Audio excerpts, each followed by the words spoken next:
Sekarang kita akan menyediakan bahan-bahannya yang terbuat dari,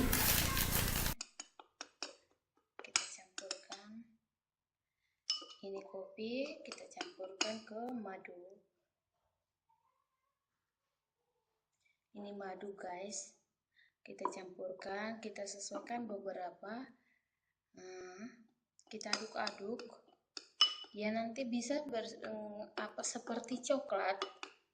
Setelah kita aduk-aduk, dia nanti oke. Kita campurkan 2 sendok makan madunya.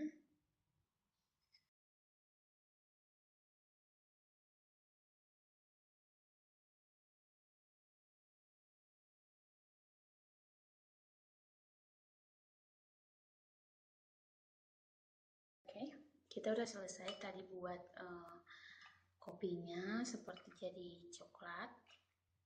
Sekarang kita buat ke wajah kita masker.